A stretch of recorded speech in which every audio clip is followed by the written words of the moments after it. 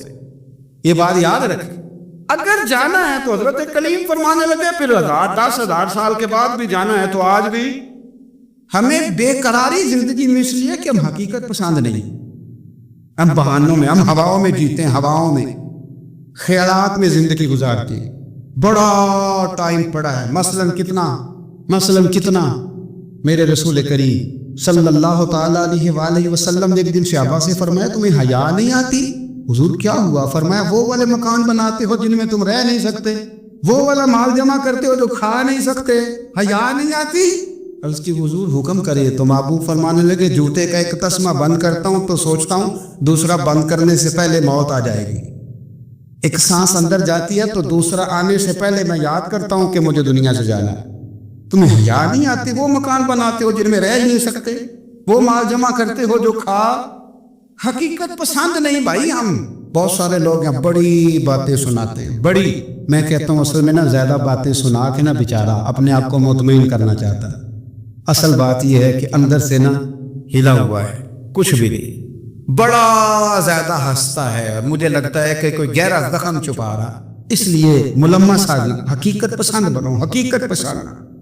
یاد رکھنا من ترک صلاۃ متعمدا فقد کفر، میرے رسول نے حقیقت بیان کی، فرمایا جس نے ایک نماز بھی جان بوجھ کے چھوڑی اس نے رب کے رب ہونے کا انکار کیا، اس نے کفران نعمت کیا۔ یہ حقیقت ہے، کوئی کلیریفیکیشن نہیں، کوئی وضاحت نہیں۔ جو نماز نہیں پڑھتا جھوٹ بولتا ہے، غلط بیانی کرتا ہے، جو شخص رزق حرام کما کے کہتا ہے کہ اس کے بغیر گزارا نہیں چلتا، وہ جھوٹ بولتا ہے، اس لیے کہ رب فرماتا ہے جب تجھے پیدا کیا تو تیرا رزق میرے ذمہ ہے۔ اللہ فرماتا ہے کہ لا یکلف اللہ نفسا الا وسعها، میں کسی پر وہ بوجھ نہیں ڈالتا جو اٹھا نہ سکے۔ نماز فرض کیا اس کا مطلب ہے ہم پڑھنے کے قابل ہیں، اس نے ہمارے ذمہ داریاں لگائی ہیں تو مطلب یہ ہے کہ ہم ذمہ داریاں ادا کرنے کے قابل ہیں، ورنہ وہ کہتا ہے میں وہ بوجھ ڈالتا ہی نہیں جو تجھ سے اٹھایا نہ جائے۔ اگر چاہتے ہو کہ زندگی میں اطمینان ملے تو خدا را حقیقت پسند والی زندگی گزارو۔ یہ فضاؤں میں زندہ رہنا، ہواؤں میں، اللہ بڑا معاف کرنے والا ہے، اللہ بڑا کریم ہے، معاف کر دے گا، تو بھئی یہ بات صحابہ کو بھی پتا تھی، یہ اہل بیت کو بھی خبر تھی، تو وہ تو ایک ایک بات کا لحاظ کرتے تھے۔ یہ غوث اعظم کو بھی پتا تھی، یہ ان کے والد کو بھی پتا تھی، جنہوں نے کسی کا ایک سیب کھا لیا تھا تو 12 سال اس کے گھر میں نوکری کرتے رہے، انہیں نہیں پتا تھا اللہ بڑا کریم ہے، معاف کر دے گا، ایک سیب ہی ہے نا۔ تو حقیقت پسندی آپ کو سکون دے گی، اور اگر آپ نے اپنے آپ کو غیر مطمئن کیا ہوا ہے، بات کچھ اور ہے، اور آپ نے اپنے آپ کو ڈال کسی اور طرف لیا ہے، تو پھر آپ کو سکون مل سکتا؟ سکون حقیقت پسندی میں، اصل میں سکون ہوتا ہے، اداکاری میں سکون نہیں ہوتا۔ تیسری بات سنیں، اگر آپ چاہتے ہیں زندگی میں مطمئن رہے تو دنیا داروں سے امیدیں توڑ دیں، اللہ اور اس کے رسول سے امید وابستہ کریں، اولیاء اللہ سے امیدیں وابستہ کریں، صحابہ اور اہل بیت سے امیدیں، اللہ اور اللہ والوں سے امیدیں، دنیا داروں سے امیدیں۔ آپ کو پتہ ہے دنیا دار کی تباہی کب ہوتی ہے؟ جب انہیں خوش آمدی مل جاتا۔ چودھری کا بیڑا اس وقت غرق ہوتا ہے جب اسے چودھری کہنے والے زیادہ ہو جاتے ہیں۔ سیٹھ صاحب اور نواب صاحب بیچارے تباہ تب ہوتے ہیں بھولے پن میں، جب ان کے دائیں بائیں ریلا ہوتا ہے سیٹھ صاحب کہنے کا۔ لوگ انہیں کھانا چاہتے ہیں، پیار ان کا نہیں ہوتا، ان کی جیب کا ہوتا ہے، محبت ان سے نہیں ہوتی، ان کی کرسی سے ہوتی ہے، ضروریات کا پیار ہوتا ہے، تباہ کر دیا جاتا ہے۔ ہماری ساری توقعات دنیا داروں سے وابستہ ہو گئی ہیں۔ ناراض نہ ہونا، پیروں نے، مولویوں نے، درویشوں نے، انہوں نے بھی سیٹ رکھے ہوئے جلسوں کی صدارت کرانے کے لیے، یعنی مذہبی جلسہ ہے، اس میں بہت زبردست پڑھے لکھے صاحب تقوی عالم کا خطاب ہے، اور کی صدارت وہ بندہ کر رہا ہے جس نے عشاء کی نماز بھی نہیں پڑھی، وہ بندہ صدارت کر رہا ہے۔ کیوں؟ اس لیے کہ اس نے لاکھ روپیہ دیا محفل میں۔ خدا را دنیا داروں سے امیدیں چھوڑ دے، ورنہ آپ کمزور پڑ گئے، آپ کی امیدیں ٹوٹیں گی۔ کتنا کمزور ہے وہ شخص جو 2-4 ہزار کے لیے کسی بندے کی چاپلوسی کرتا ہے، اس کے پیچھے بھاگتا ہے، خوش آمدیں کرتا ہے، تھوڑے سے نوٹوں کے لیے، دکھ سکھ میں کام آئے گا اس کام کے لیے۔ میرے رسول کریم علیہ السلام نے فرمایا، جس نے بندوں کو راضی کرتے کرتے رب کو ناراض کر دیا، اس کی دنیا بھی گئی اور آخرت بھی گئی۔ اور فرمایا، جس نے بندوں کی پرواہ نہیں کی، اللہ کو راضی کیا، فرمایا اگر رب راضی ہو گیا تو لوگوں کے دلوں میں بھی محبت پیدا فرما دے گا۔ کیا ضرورت ہے خوش آمد کرنا دنیا داروں کی، سیٹوں کی، نوابوں کی، چاپلو۔ اور میں آپ کو ایک بات بتاؤں، ہوتا پتہ کیا ہے؟ یہ جو حب جا اور حب با ہوتی ہے نا، اس سے پیٹ نہیں بھرتا۔ آپ کو اگر خوش آمد کرنی ہے تو پھر آپ کو ساری زندگی کرنی ہے۔ پھر ان کو بھی پتہ ہوتا ہے کہ تعلق کس بنیاد پر ہے، اس میں کبھی بھی خلوص پیدا نہیں ہوتا۔ آپ بے چین رہتے ہیں، بے قرار رہتے ہیں، آپ کو تکلیف رہتی ہے ہمیشہ۔ کبھی بھی دنیا داروں سے امیدیں وابستہ نہ کریں۔ ایک بات سنیں بڑی شاندار، امام غزالی نے لکھی ہے۔ امام غزالی فرماتے ہیں کہ ہارون رشید نہ حج کر کے واپس آیا بغداد میں، تو کونے میں حضرت بہلول دانا بیٹھے تھے، رش بہت تھا، مجمع بڑا تھا۔ حضرت بہلول دانا بھی سڑک کے کنارے بیٹھے تھے، تو سپاہی کہنے لگے کہ یہاں سے اٹھ جاؤ، فرمانے لگے ہارون رشید کی زمین نہیں، زمین میرے رب کی ہے، میں کیوں اٹھوں؟ وہ قریب سے گزرا تو سلام لی، تو آپ نے اس کا پروٹوکول دیکھا تو فرمانے لگے ہارون رشید تجھ سے تگڑے تگڑے موٹے موٹے پروٹوکول میں نے لوگوں کے دیکھے ہیں، اور یہ جو تیرے دائیں بائیں آج تیرے نعرے لگا رہے ہیں، یہ پہلے ان لوگوں کے نعرے لگایا کرتے تھے، اور تھوڑا وقت گزرنے دے، جو تیرے بعد آئے گا نا، یہ سارے پھر ان کے نعرے بھی لگائیں گے۔ تو جھوٹ کی دنیا میں زندہ ہے، ان سے تو نے امیدیں وابستہ کی ہیں، یہ کل اس کے نعرے لگائیں۔ اس کے دل پہ بڑا اثر ہوا، گھوڑے سے اتر آیا، آگے کہنے لگا حضور آپ نے مجھے بڑی اچھی نصیحت کی ہے، میرا دل بڑا ٹھنڈا ہوا ہے، میں نے سنا ہے آپ مقروض ہیں کچھ لوگوں کا قرض، تو مجھے کوئی حکم ہی کر دے۔ آپ ہنسنے لگے، فرمانے لگے یار تو بڑا ہی بیوقوف ہے، بڑا ہی بیوقوف ہے، تو میں تجھے نصیحت کر رہا ہوں، تو مجھے الجھا رہا ہے، حضور کوئی حکم کر دیں۔ کیا خوبصورت انداز ہے رب کریم کے بندوں کا۔ حضرت بہلول دانا فرمانے لگے تیرا رب کون ہے؟ کہا اللہ۔ تو فرمایا میرا کون ہے؟ کہا اللہ۔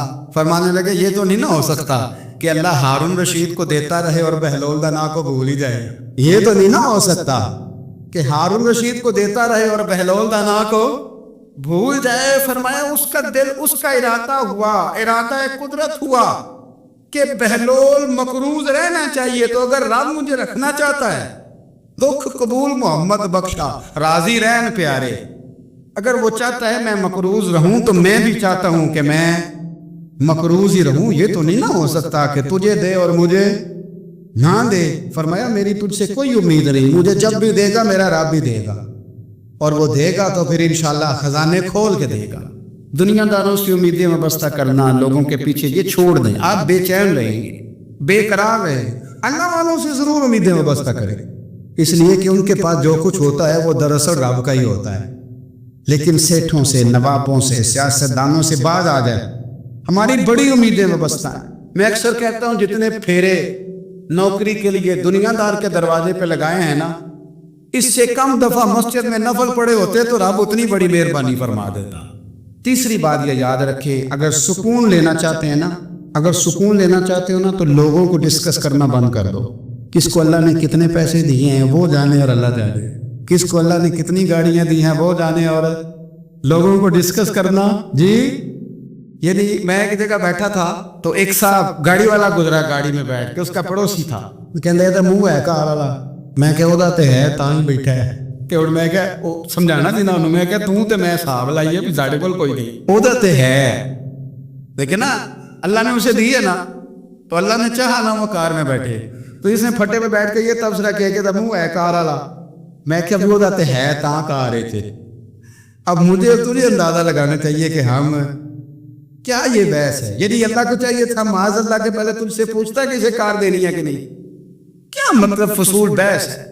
وہ چیز ہمیں اتنا تنگ کرتی ہے، اتنی تکلیف دیتی ہے کہ آپ یقین کریں سارا دن اسی کو ڈسکس کرتے ہیں، سارا دن اس کے پاس گاڑی ہے، اس کے پاس کار ہے، فلانے کا پیسہ 1 نمبر ہے، فلانے کا 2 نمبر ہے، فلانے کا 6 نمبر ہے، اصل بات کے اندر حسد ہے، اس کو نکالو۔ ایک بات کہنے لگا ہوں، اسے یاد رکھنا، میرے اعلیٰ حضرت رحمۃ اللہ علیہ فرمایا کرتے، حسد کرنے والا بندوں پر اعتراض نہیں کرتا، اللہ پر اعتراض کرتا۔ وہ کہتا ہے اللہ اسے کیوں دیا ہے، اتنا کیوں دیا ہے، معاذ اللہ وہ اللہ کی تقسیم پر اعتراض کرتا۔ حسد کرتے ہو بے چین رہو گے، حسد آپ کے دل کو تڑپا کے رکھ دے، چھوڑے۔ اللہ بڑا کریم ہے، جس کو جہاں چاہتا ہے وہاں بٹھا دیتا ہے۔ آپ قطعاً اس بحث میں نہ پڑے کہ اللہ نے کس کو کتنا دیا ہے، کب دیا ہے، کیوں دیا ہے، وہ بڑا بے نیاز ہے۔ حسد آپ کو تباہ کرے۔ دنیا میں پہلا گناہ جو ہوا تھا وہ حسد تھا۔ ابلیس نے حضرت آدم سے حسد کیا، کہنے لگا میں بہتر ہوں، سرداری اس کو مل رہی ہے، یہ تو اللہ کو پتہ ہے نا کس کو دے رہی ہے۔ اور دنیا میں پہلا قتل حسد کی وجہ سے ہوا، حابیل قابیل کے درمیان حسد کا معاملہ تھا۔ خاتون کا نکاح اس سے کیوں ہو رہا ہے، مجھ سے ہونا چاہیے۔ حسد تباہی کرتا۔ اب یقین کریں، یعنی دکاندار کے سامنے دوسری دکان پڑتی ہے، پریشان ہو جاتا ہے، وہ کہتا ہے میرا کیا بنے گا، لا حول ولا قوت الا باللہ العلی العظیم۔ یعنی تیرا کیا خیال ہے کہ تیرے حصے کی روٹی وہ کھا جائے گا، اتنا چھوٹا دل، یہ تیرا موقع یہ ہے کہ تیرے حصے کا نصیب اس تک چلا جائے گا، یہ تیری خواہش ہے۔ ایک دوسرے کی کمزوریاں بیان کرنا، اس کا تو مال ہی ناقص ہے جی، اس کے تو پاس ہی کچھ نہیں، یہ تو کمزور لوگوں کا طریقہ ہے۔ میرے رسول کریم علیہ السلام گزر رہے تھے، پت جھڑ کا موسم تھا، خزاں کا موسم تھا، درختوں کے پتے جھڑ رہے تھے، صحابہ کو ساتھ لے کے حضور گزرے اور ایک درخت کی ٹہنی کو پکڑ کے حضور نے ہلایا۔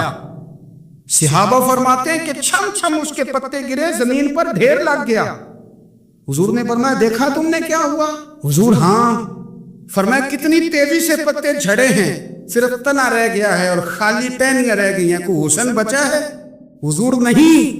تو نبی کریم فرمانے لگے جو حسد کرتا ہے نا اس کی نیکیاں بھی اسی طرح جھڑ جاتی ہیں، اسی طرح۔ اور ایک جگہ حضور فرمانے لگے جس طرح راکھ لکڑی کو آگ کھا جاتی ہے، جس طرح لکڑی کو آگ، جب آگ کھا جائے تو پھر لکڑی کو لکڑی نہیں کہا جاتا، راکھ کہا جاتا ہے، کوئلہ کہا جاتا ہے، اس کی اصل باقی یعنی اسے کھائی جاتی ہے۔ تو حضور علیہ السلام فرمانے لگے جس طرح آگ لکڑی کو کھا جاتی ہے، فرمایا اسی طرح حسد نیکیوں کو کھا جاتی، نیکیاں رہتی نہیں۔ حسد کرنے والے کے پاس نیکیاں یعنی ان کی اصل شکل موجود ہے، کبھی بھی حسد نہیں کرے۔ اللہ کی تقسیم ہے، جس کو چاہے جب چاہے جتنا چاہے عطا کرے۔ اور چوتھی بات میرے بھائی، کبھی بھی بغض نہ پیدا کریں۔ بغض والے لوگ بے سکون رہتے ہیں۔ بہت ساری کمزوریاں ہمارے اندر ہوتی ہیں نا، پھر اللہ ہماری روزی تو نہیں نہ بند فرماتا، یہ تو نہیں کہتا کہ زمین سے نکل جاؤ،